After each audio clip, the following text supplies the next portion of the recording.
Incentives Act. Ito ay para mabigyan ulit ng pagkakataon ang mga nakatatanda para maging bahagi pa ng society. Yung mga ay pwede pang magtrabaho. Dami. Sa ilalim ng Daming lamig pagkakala, na sa loob pagka ganyan aatasan eh. ang Department of Labor and Masakit. Employment na magbigay ng Nasa impormasyon loob ang sa ano mga eh. senior citizen na Nasa mga loob. job opening na angkop sa kanila. Bubuo rin ng employment program ang mga sangay ng pamahalaan at mga pribadong kumpanya. Hindi na rin sisingilin ang mga senior citizen ng bayad sa mga requirement tulad ng birth certificate, police clearance at medical certificate. Ang workforce ay bata. Hindi naman tayo sama ng mga ibang mga bansa na may aging population. Pwede pong mangyari na maaaring makakaagaw. Subalit pwede lang mapasukan ng ating mga seniors. Yung kung hindi naman physical at saka manual at talagang nangangailangan ng medyo mas mataas na kasanayan, exposure at period. Wala doon sa mataas ang time limit ng pagtatrabaho. Wala namang limit, ganon. Ang sweldo, kung ano ang gusto nilang ibigay, ay yun ang matatanggap nila. Sakaling maisabatas, bibigyan ng tax incentive ang mga pribadong kumpanya na mag-i-empleyo ng mga senior. Pero ayon sa isang grupo ng mga negosyante, dapat pa itong pag-aralang mabuti. We are dictated also by SSS, no, yung retirable age, wherein they get retirement benefit of their long years of labor, yung contribution nila. Usually a senior person still gainfully employed because they work over a period of time with the same company. But for you to hire a new Wala, di sila ako sa person that is bahay. already senior, it's added obligation Wala yung on misis the ko eh. company. Yung social welfare is more important because the government can afford it. Umaasa si Nanay Mercedes na maisa sa batas ito sa lalong madaling panahon. Ngayon, malakas tayo. Hindi Mamaya, talaga.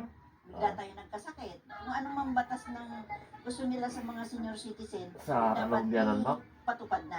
Umaasa naman ang mga kongresista na susunod ito sa Senado at magiging ganap na batas. Jeffrey Ayun lang. Hernandez, ABS-CBN Hindi na. News. Hayaan ko Kaya na. ng Pasig Regional Trial Court Branch 159 na palawigin ang hiling ng medical furlough ng kampo ni Kingdom of Jesus Christ leader Pastor Apollo Kibuloy. Hawak ng Pasig RTC ang kaso, qualified human trafficking laban kay Kibuloy. Ayon sa abogado ni Kibuloy na si Israelito Torreon, ibabalik ang pastor sa Philippine Heart Center mula Sabado at mananatili siya roon hanggang Miyerkules. Sa panahong ito, sasailalim si Kibuloy sa kinakailangang procedure. Nagka-infection umano ang pastor mula sa kanyang dental implants. Sa kabila nito, tumanggi si Torreon na idetalye ang kondisyon ng kalusugan ni Kibuloy. Sakit kaya, wait. Naninigas yung, yung mga daliri sa paa. Yung mga balikat. As to the details of which I cannot May disclose ginawa because I mo. think you know the nature of the proceedings in this case. Sobrang ano eh. Stress. Takod. Kaya ganyan yan. Kaway-kaway Trabaho. sa cast ng Basketball. K-drama, inanunsyo na sa kakatapos na Disney Content Showcase ang mga bigating Korean dramas na aabangan sa 2025.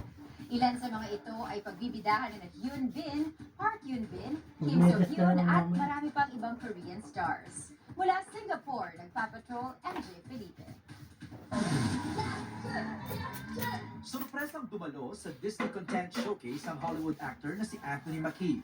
Siya ang gaganap na bida sa bagong Captain America, Brave New. Nasa Bingo Plus na ang bagong Pinoy Drop Ball. Sa 5 pesos lang, makakalaro ka na. Pwede ka manalo ng limpak na premyo. Kaya download the app at play through bingoplus.com na. Bukod kay Captain America, ibinida rin ang iba pang pelikulang aabangan gaya ng Moana 2, Mufasa, The Lion King, Ayun, maganda Snow White, Moana. ang nagbabalik na Lilo and Stitch, Toy Story 5, Incredibles 3, Fantastic Four, First Steps at marami pang iba. Tiyak na masisiyahan naman ang Star Wars fans sa pagbabalik ng Star Wars Celebration sa April 2025 sa Japan.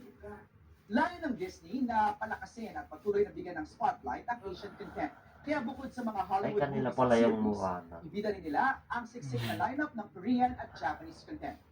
Ramdam ang excitement ng mga dumalo sa showcase na ipakilala ang bida ng Light Shopkeeper, isang Korean mystery series na pinagbibidahan ni Park Bo Young at Joo Ji Hoon.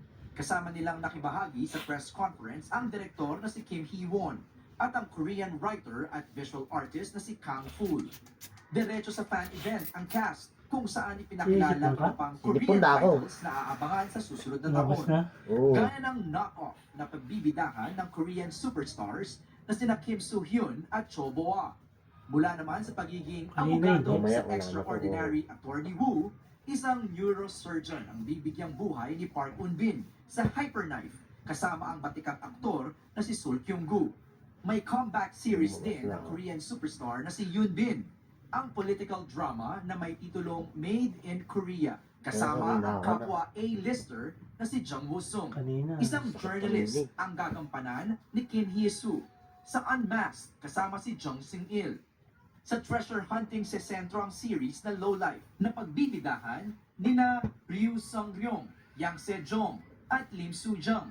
Bibida naman sa The Manipulated sina Ji Chang-wook, Do Kyung-soo ng EXO, Lee Kwang-soo at Jo Yoon-soo.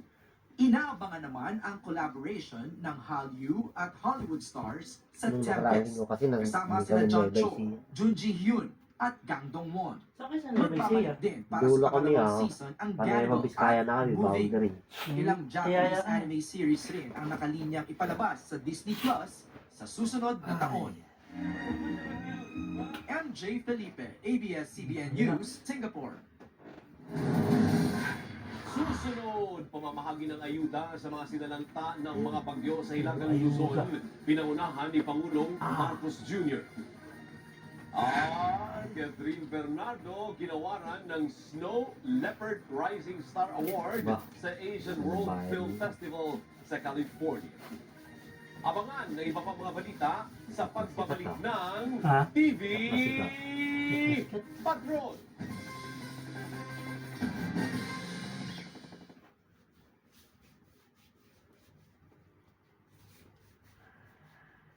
Maaaring ang namanan ng isa sa mga anak ang sakit niya. Ibig sabihin na limang isang kapal. Sa kagustuhan nilang magkaroon ng milagro. Ang nangangailangan ng agwa benditang ito, ang aking pamangkin. Nagawa nilang magkasala sa isang mabigat na krimen na siyang magbubunga sa hindi maipaliwanag na sumpa. Ay. Oh. Inailan ng Diyos. Isang muka mula sa iisang dugo at laman. Pero magkaiba ng kaanyuan. Nalay. Kaya ba nilang mahalin ang isa't isa kahit na patuloy silang pinagkukumparan ng lipunan? Agua Bendita. Weekdays, 4 p.m. Sa Kapamilya Online.